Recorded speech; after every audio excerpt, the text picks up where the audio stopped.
Good morning friends. आज से हम लोग स्टार्ट करने जा रहे हैं फाउंडेशन का जो लॉ है, बिजनेस लॉ है, उसका टॉपिक हम लोग स्टार्ट कर रहे हैं। इसमें आज का हमारा फर्स्ट टॉपिक होगा, जो फर्स्ट चैप्टर है, that is Indian regulatory framework. Indian regulatory framework को समझने के लिए कि लॉ कैसे फ्रेम होता है, इस बात पे आज के डेट में हम लोग इसके इंट्रोडक्शन पे काम करेंगे, इसके बेसिक्स पे डिस्कस करेंगे कि किस तरीके से रेगुलेटरी फ्रेमवर्क हमारे यहाँ काम करता है। रेगुलेटरी फ्रेमवर्क के बारे में आपको यह समझना है कि लॉ कैसे डिजाइन होता है, लॉ की कंट्रोल करने के कौन कौन से अथॉरिटी हैं, गवर्नमेंट किस तरीके से काम करती है। कुल मिला के लीगल फ्रेमवर्क हमें समझना है, रेगुलेशन के बारे में समझना है, रूल और रेगुलेशन बनाने के प्रोसेस के बारे में समझना है। अब इसको आगे बढ़ने के पहले हमें यह जानना है कि लॉ क्या होता है, लॉ कितने प्रकार के होते हैं, लॉ बनाने की हमारे कंट्री में कौन कौन सी अथॉरिटीज हैं, लॉ कहां कहां से डिजाइन होता है, किस किस के पावर है, किस किस के पास पावर है लॉ फ्रेमिंग करने की। लॉ जब बना दिया जाता है तो उसे कंट्रोल कैसे किया जाता है। अभी हम लोग मेन टॉपिक डिस्कस नहीं कर रहे, अभी हम लोग सिर्फ एक इंट्रोडक्टरी डिस्कशन कर रहे हैं कि किस तरीके से क्या होता है। आपने कुछ वर्ड्स, कुछ नेम सुने होंगे, उसमें एक वर्ड है SEBI, security exchange board of India. आपने जरूर सुना होगा। आपने ये सुना होगा कि सेबी शेयर मार्केट से रिलेटेड जितने भी टॉपिक्स हैं, शेयर सिक्योरिटी से रिलेटेड जो कंसेप्ट होते हैं, उनको डिस्कस करता है। यानी जो भी शेयर मार्केट या कैपिटल मार्केट से रिलेटेड ट्रांजेक्शन्स होते हैं, उन ट्रांजेक्शन को डील करता है सेबी। डील करने का मतलब यह है कि उनको रेगुलेट करता है, उनके लिए नियम बनाता है। अगर आपको कोई किसी भी कंपनी को शेयर मार्केट में अपना शेयर इशू करना है, प्राइमरी मार्केट, सेकेंडरी मार्केट, तो वहां पे क्या करना होगा, उसको सेबी से अप्रूवल लेना होगा, सेबी के गाइडलाइंस के हिसाब से चलना होगा। मैं अभी किसी भी लॉ के बारे में डिस्कशन नहीं कर रहा, मैं जस्ट एक नाम इंट्रोड्यूस करना चाह रहा हूं। दूसरा नाम है MCA, that is ministry of corporate affairs.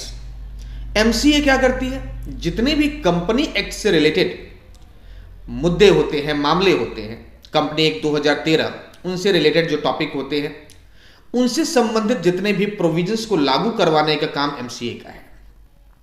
उसके अलावा आप सबने reserve bank of India RBI सुना ही होगा। ये आप जानते हैं कि ये बैंकों का बैंक है। तो कुल मिला के ये सारी के सारे जितने भी मैं नाम ले रहा हूं, ये हमारे कंट्री का रेगुलेटरी बॉडीज है। यानी इन लोगों के पास रेगुलेशन करने की अथॉरिटी। मैंने क्या क्या नाम लिया, पहले मैंने कहा सेबी, फिर मैंने कहा MCA, फिर मैंने कहा रिजर्व बैंक ऑफ इंडिया। उसके अलावा मिनिस्ट्री ऑफ फाइनेंस के पास भी, वित्त मंत्रालय है, उनके पास भी रेगुलेशन करने की पावर है। IBBI, insolvency of bank, insolvency and bankruptcy board है। Insolvency and bankruptcy code define किया गया है गवर्नमेंट के द्वारा। तो ये जो है IBBI क्रिएट किया गया है, जो इंसॉल्वेंसी और बैंकरप्सी से रिलेटेड टॉपिक को देखता है। सर ये इंसॉल्वेंसी क्या होता है, दिवालियापन होता है। जब भी कोई कंपनी दिवालिया होती है, दिवालिया होने का मतलब कि उसकी लाइबिलिटी ग्रेटर है एसेट से, और वो कंपनी अनेबल है अपने लाइबिलिटी को पेमेंट करने में अक्षम है, तो उस केस में इंसॉल्वेंसी और बैंकरप्सी का केस आता है। ये इंडिविजुअल के केस में भी हो सकता है।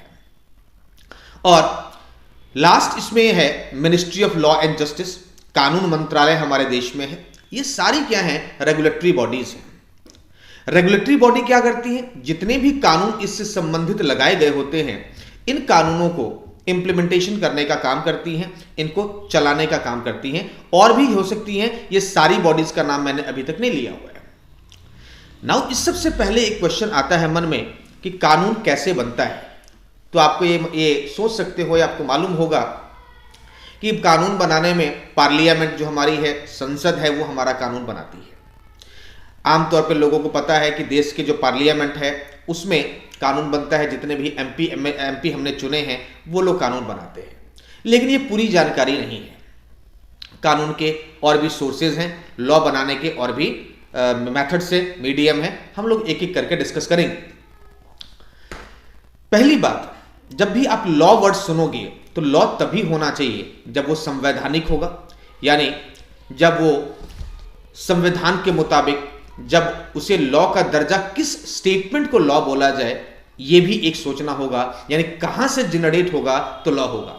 मैं आपसे कह दूं कि कल से कम आपको 10 घंटे पढ़ना है, तो ये मैंने कह दिया तो ये आपके लिए लॉ नहीं बन गया। आपके लिए पालन करना ये आपकी मर्जी के ऊपर निर्भर करता है कि आप मानोगे या नहीं मानोगे। ये लॉ नहीं है। हाँ, अगर गवर्नमेंट इस तरह के कानून बना दे तो आपको मानना होगा। यानी लॉ तभी लॉ माना जाएगा जब उसकी इशू करने वाली अथॉरिटी कॉम्पिटेंट हो। अगर योग्य व्यक्ति ही, योग्य संस्था ही अगर उसे इशू करेगी तभी उसे हमें लॉ मानना चाहिए, अन्यथा वो लॉ नहीं है। नाउ लॉ नॉर्मली किसको माना जाएगा?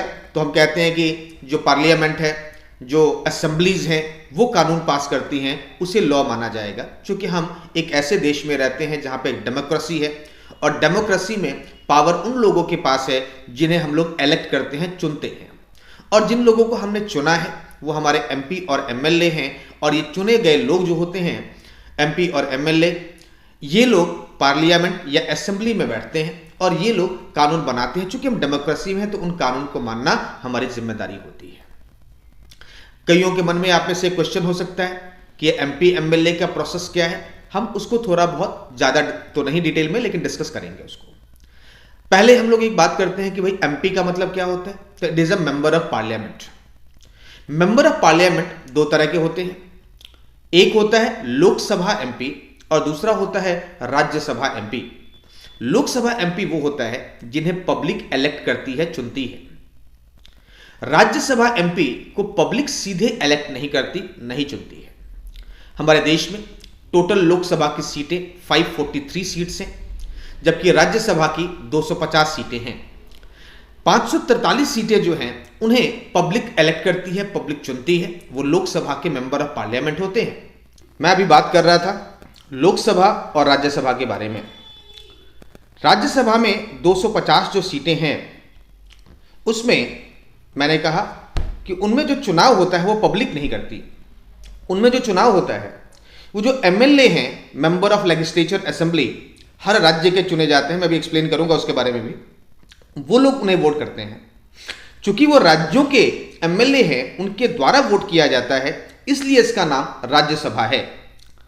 राज्यसभा में 250 मेंबर में से 238 मेंबर, 238 मेंबर इलेक्ट किए जाते हैं एमएलए के द्वारा, और 12 मेंबर्स को प्रेसिडेंट नॉमिनेट करते हैं। ये जो 12 लोग होते हैं, इन्हें नॉमिनेशन प्रेसिडेंट सरकार के रिकमेंडेशन पे करते हैं। इसका मोटिव होता है कि देश में अलग अलग क्षेत्र में जितने भी लोग सक्षम हैं, काबिल हैं, वो लोग देश की सेवा करें, देश के काम आए कहीं ना कहीं। हमारे देश के नॉमिनेटेड मेंबर्स में से सचिन तेंदुलकर रहे हैं। बहुत सारे एक्टर एक्ट्रेसेस जो काफ़ी ऊंचाई पे पहुंचे, उन लोगों को भी गवर्नमेंट नॉमिनेट करती है। कई बार नॉमिनेशन में जो हमारे साइंटिस्ट हैं, बहुत सारे लोग हैं जिन्हें नॉमिनेट किया जाता है। वो जिन लोगों ने अपनी प्रतिभा का लोहा दुनिया के अन्य क्षेत्रों में मनवाया है, उन्हें नॉमिनेट करती है गवर्नमेंट। और बाकी 238 मेंबर का इलेक्शन राज्यों के एमएलए के द्वारा किया जाता है। कई बार बच्चों के मन में ये कंसेप्ट आता है कि राज्यसभा का मतलब इनका चुनाव राज्यों में होता है। तो नहीं, चुनाव राज्यों में नहीं होता।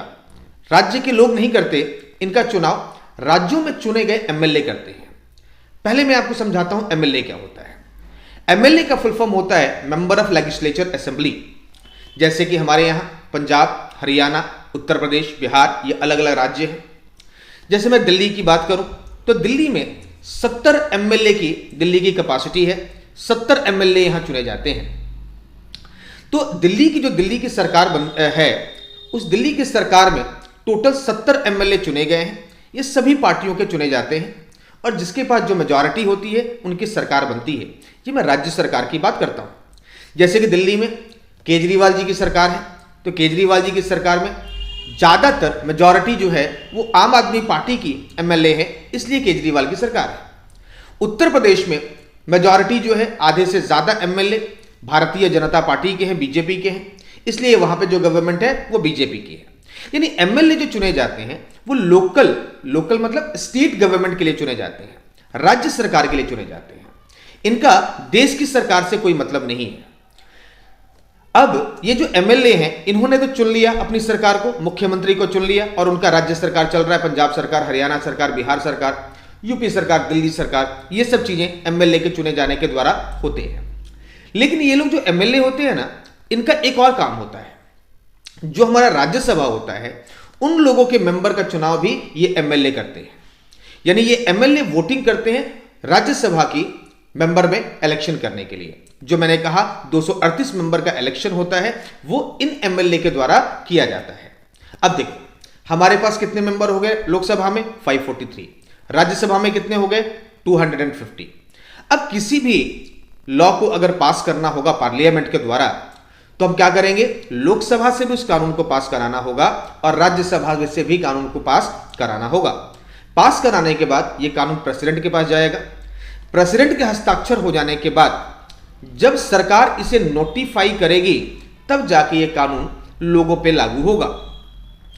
अब ये जो अभी तक हम डिस्कशन कर रहे हैं, ये सिर्फ लॉ के बारे में डिस्कशन कर रहे हैं। इसके रिगार्डिंग कई सारे रूल एंड रेगुलेशंस लॉ में भी डिफाइंड होते हैं। इसके अलावा कई सारे रूल रेगुलेशन सरकार अलग से भी डिजाइन करती है, बनाती है।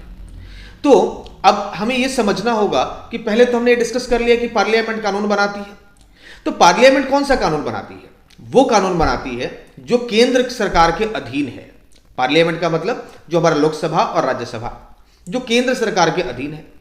उसी तरीके से राज्य की जो विधानसभाएं हैं, उन मुद्दों पे विधानसभा भी कानून बना सकती हैं या बनाती हैं जो राज्यों के अधीन है। आप जानते हैं कि देश भर में जितनी भी क्षमताएं हैं, तीन तरह के जितने भी काम हैं, उन्हें तीन कैटेगरी में डिवाइड किया गया है। एक कैटेगरी है जिसमें जो केंद्र सरकार के सिर्फ अधीन है, उसे कहा जाता है यूनियन लिस्ट। दूसरी कैटेगरी है जो राज्यसभा के अधीन है, सॉरी विधानसभा के अधीन है, राज्यों के अधीन है। पहला मैंने क्या कहा, यूनियन लिस्ट। दूसरा मैंने कहा राज्य के अधीन है, इसे कहा जाता है स्टेट लिस्ट, ये सिर्फ राज्यों के अधीन है। और तीसरे ऐसे मुद्दे होते हैं जिसमें लोकसभा और राज्यसभा दोनों के अधीन है, उन्हें कहा जाता है कंकरेंट लिस्ट। यानी कानून बनाने की मतलब टोटल जितने भी मुद्दे हैं वो तीन तरह के मुद्दे हैं, union list, state list and concurrent list.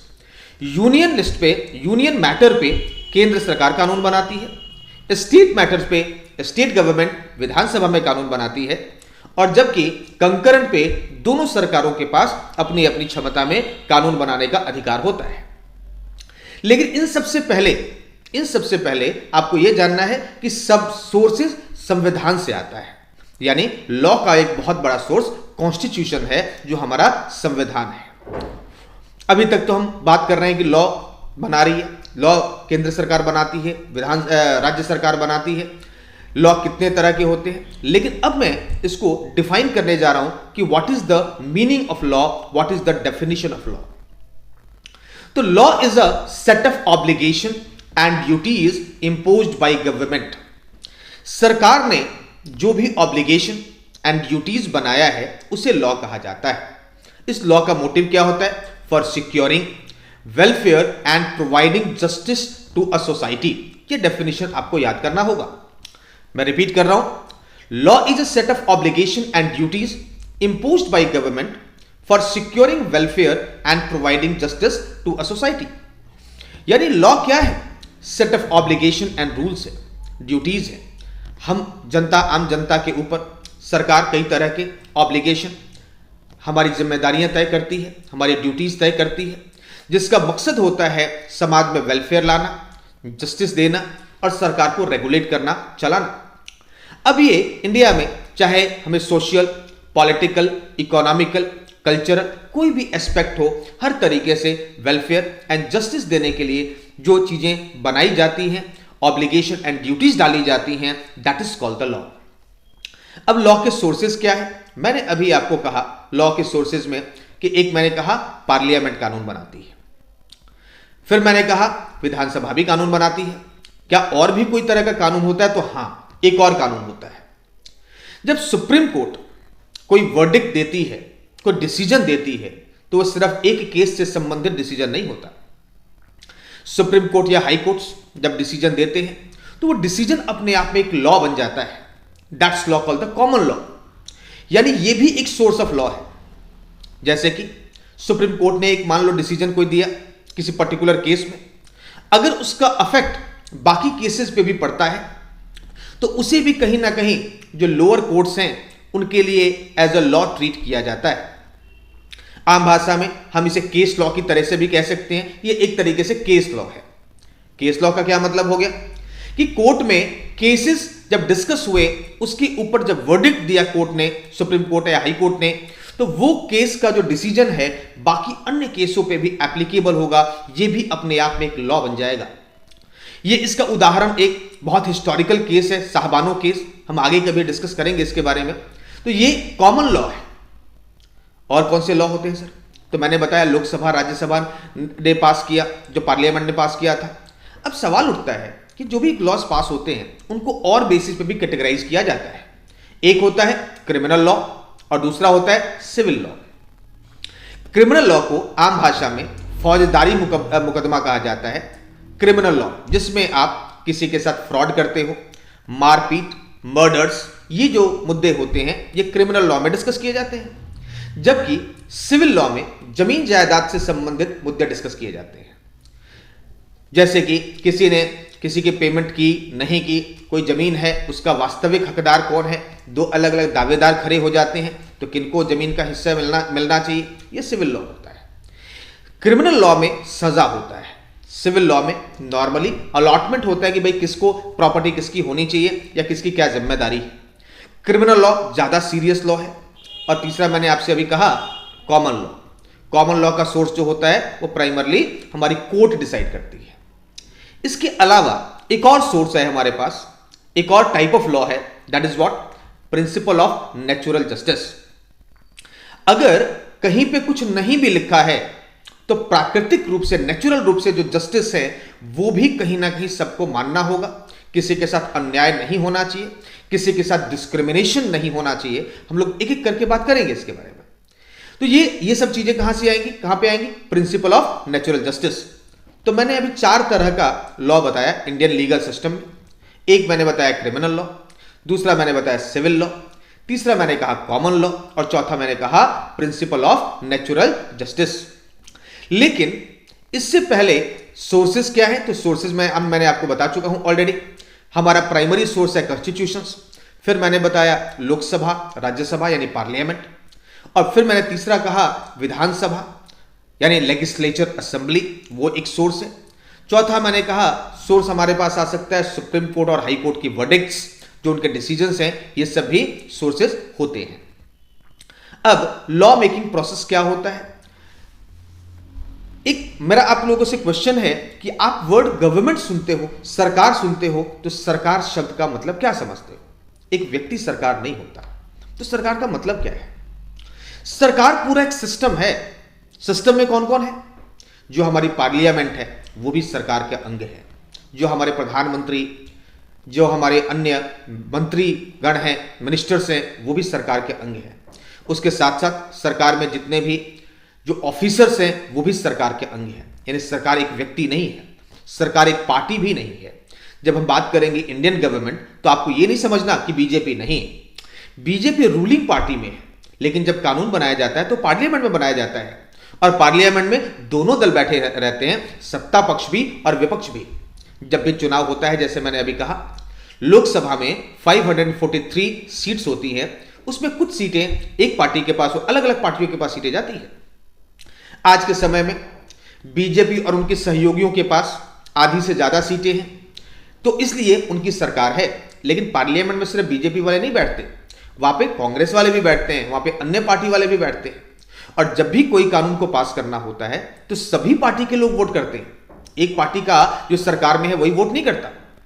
कहने का मतलब है कि लॉ मेकिंग प्रोसेस में हर पार्टी उसमें साझेदार होती है, हर पार्टी उसमें सहयोगी होती है।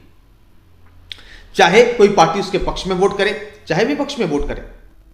अब सवाल उठता है कि जो पार्लियामेंट में जब भी वोटिंग होती है तो केस कौन लेके आता है? तो कोई भी लेके आ सकता है। जैसे कि अगर आपको किसी भी एमपी एमएलए को अपने कोई लॉ बनवाना है तो उसकी लॉ की पहले ड्राफ्टिंग की जाती है। नॉर्मली अगर सरकार कोई लेके आती है, कोई भी कानून सरकार को बनाना है, तो कैबिनेट में यानी प्रमुख मंत्रियों के समूह के पास वो प्रपोजल रखा जाता है। वो प्रपोजल एक नोट्स तैयार करती है और उसके आधार पर वो प्रपोजल पार्लियामेंट में रखा जाता है लॉ मेकिंग प्रोसेस के लिए। उस नोट्स पे जो लॉ का ड्राफ्टिंग किया गया है उस पे पार्लियामेंट में डिस्कशन और वोटिंग होता है। वोटिंग में सत्ता पक्ष और विपक्ष अलग अलग वोट करते हैं। वोट करने के बाद जिसके पास ज्यादा नंबर्स होता है सामान्यतः उसी की बात मानी जाती है।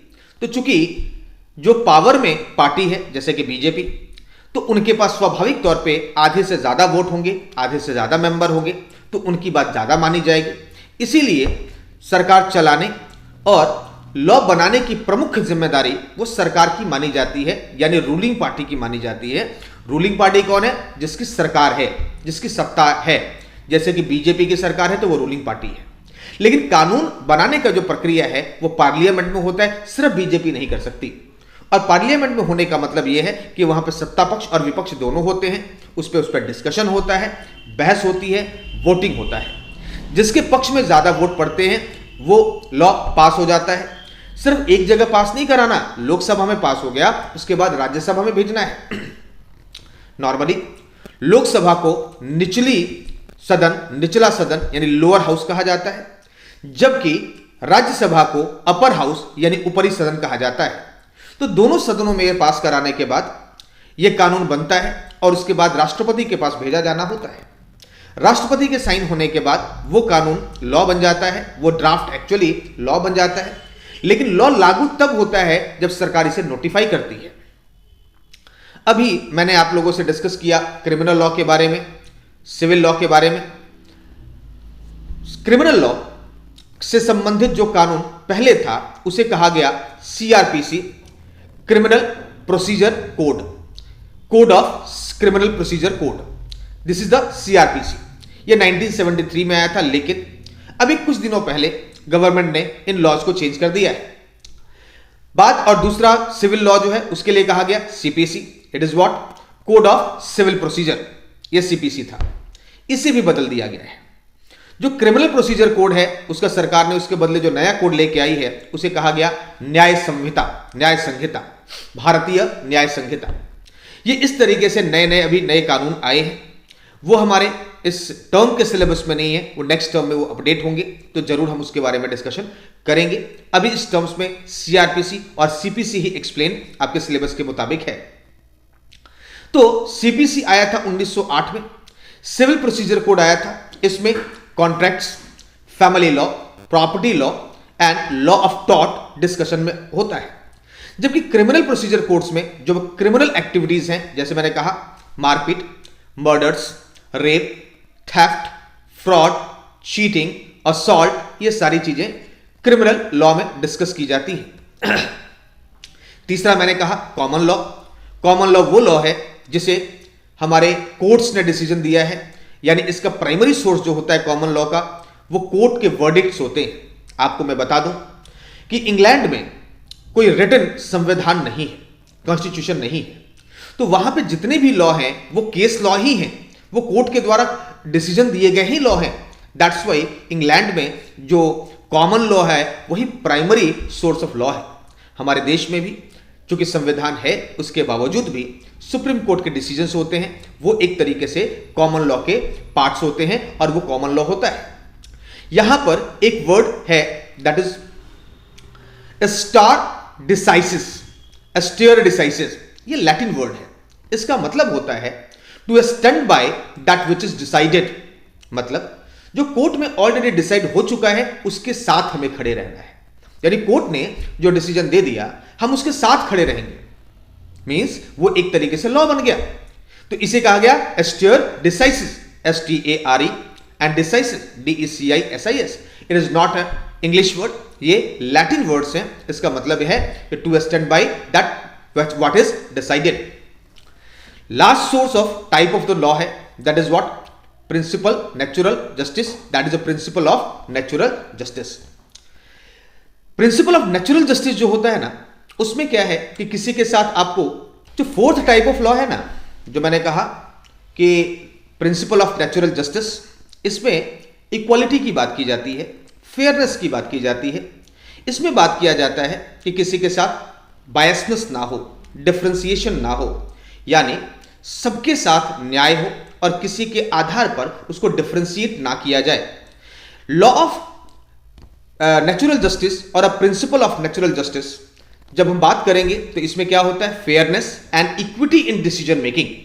आप किसी के साथ डील कर रहे हो, जैसे मान लो कि आपके कुछ इंप्लॉइज है जो आपके यहां नौकरी करते हैं, तो उन लोगों के साथ जो भी आपके इंप्लॉइज हैं, काम के आधार पर डिफरेंशिएट करोगे चलेगा, लेकिन जेंडर बेसिस डिस्क्रिमिनेशन करना या कास्ट बेसिस डिस्क्रिमिनेशन करना, ये अगेंस्ट है law of principle natural justice, यानी प्रिंसिपल ऑफ नेचुरल जस्टिस के क्या है, अगेंस्ट है।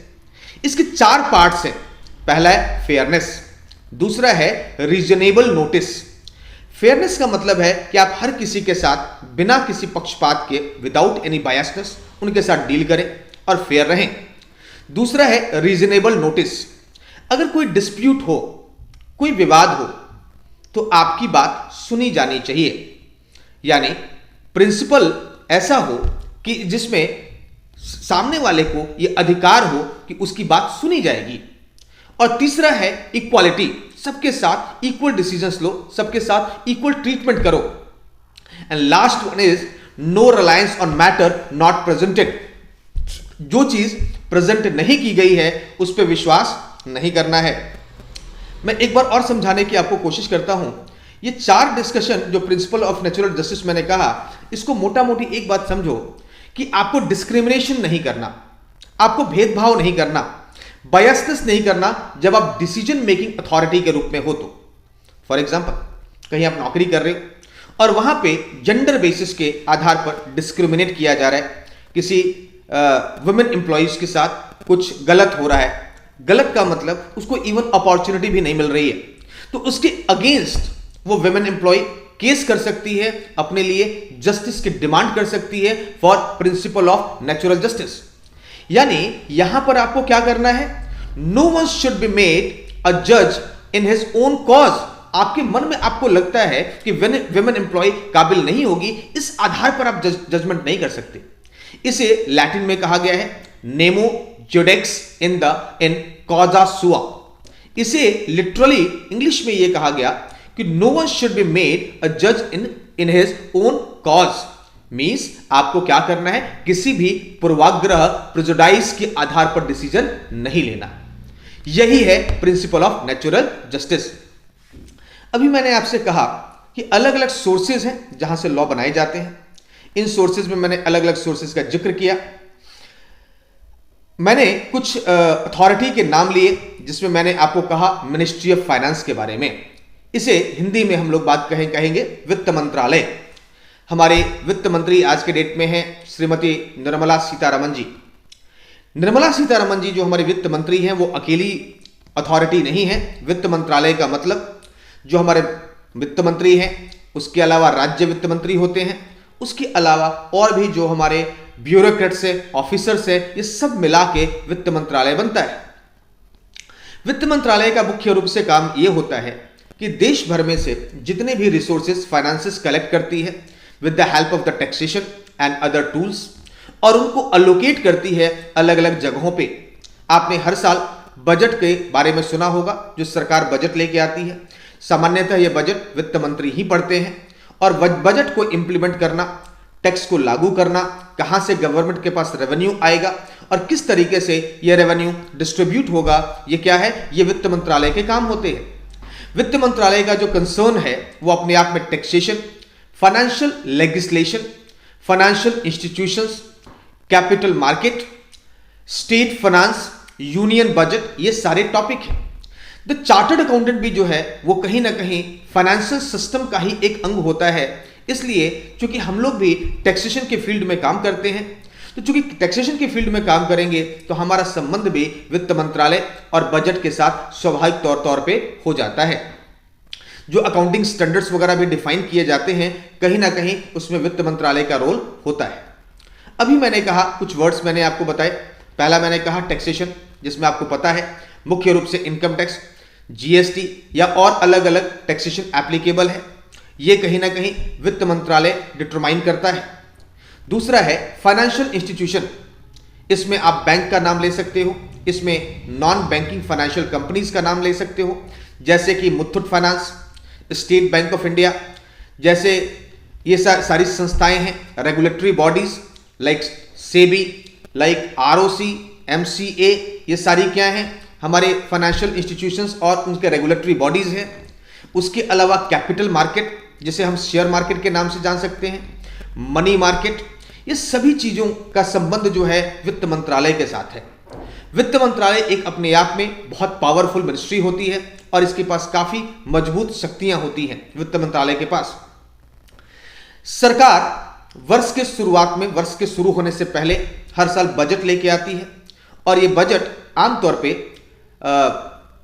मार्च के पहले ही मार्च के पहले ही ले आया जाता है, जबकि इसकी एप्लीकेबिलिटी जो होती है वो क्या होता है, 1 अप्रैल के बाद होता है। आपको पता है कि बजट हमेशा एडवांस में बनता है।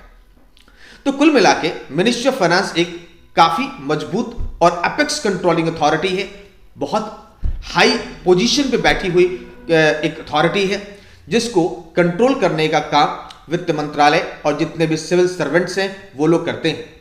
वित्त मंत्रालय में 4 सेंटर हैं सिविल सर्विसेज के, जिसमें पहला है Indian revenue services IRS, UPSC से सिलेक्शन IRS के लिए लोगों का होता है, हम आगे उसके बारे में भी चर्चा करेंगे। दूसरा है Indian audit and account services. Audit and account services में सरकार के लिए C&AG काम करती है, जो सरकारी कंपनियों और सरकार की ऑडिटिंग करती है। इसके साथ साथ जो प्राइवेट सेक्टर में जो ऑडिटिंग करते हैं वो चार्टर्ड अकाउंटेंट करते हैं। तो दूसरा इसका अंग है Indian audit and account services. तीसरा है Indian economic services, economic growth के लिए इकोनॉमिक प्लानिंग, इकोनॉमिक डिसीजंस लेना, ये भी कहीं ना कहीं फाइनेंस मिनिस्ट्री से रिलेटेड है। और आखिरी है इंडियन सिविल अकाउंट सर्विसेज। तो ये 4 सेंट्रल सिविल सर्विसेज हैं जो कहीं ना कहीं मिनिस्ट्री ऑफ फाइनेंस के पार्ट्स हैं, अंग हैं। अब मिनिस्ट्री ऑफ फाइनेंस में अलग अलग इसके हिसाब से डिपार्टमेंट्स बनाए गए हैं। उसमें पहला डिपार्टमेंट है डिपार्टमेंट ऑफ इकोनॉमिक अफेयर, दूसरा डिपार्टमेंट है डिपार्टमेंट ऑफ एक्सपेंडिचर, तीसरा है डिपार्टमेंट ऑफ रेवेन्यू, चौथा डिपार्टमेंट है डिपार्टमेंट ऑफ फाइनेंशियल सर्विसेज, पांचवा डिपार्टमेंट है department of investment and public asset management और आखिरी है डिपार्टमेंट ऑफ पब्लिक एंटरप्राइजेस।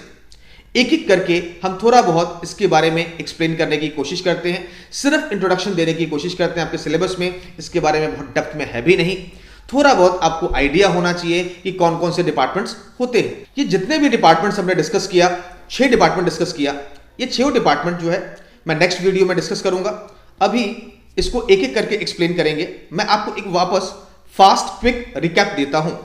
मैंने आपसे यह कहा कि लॉ क्या होता है, लॉ को मैंने डिफाइन किया, फिर मैंने बताया लॉ का सोर्स क्या है, मैंने यह भी बताया कि लॉ बनाने की अथॉरिटी मुख्य रूप से जो लॉ का सोर्स है वो कॉन्स्टिट्यूशन है।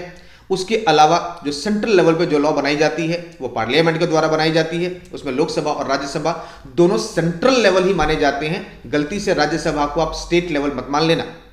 स्टेट लेवल पे भी लॉ बनाई जाती है, वो बनाने वाले होते हैं विधानसभा वाले, उसमें जो चुने जाते हैं वो कहे जाते हैं MLA, member of legislature assembly, जबकि सेंटर में जो चुने जाते हैं that's called the member of parliament.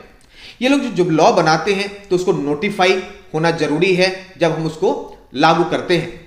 उसके अलावा मैंने कुछ आपको रेगुलेटरी फ्रेमवर्क के बारे में डिस्कस किया, जैसे कि लॉ का सोर्स क्या है, लॉ कितने प्रकार के होते हैं। मैंने 4 तरह के लॉ बताए, एक बताया criminal law, civil law, common law and principle of natural justice.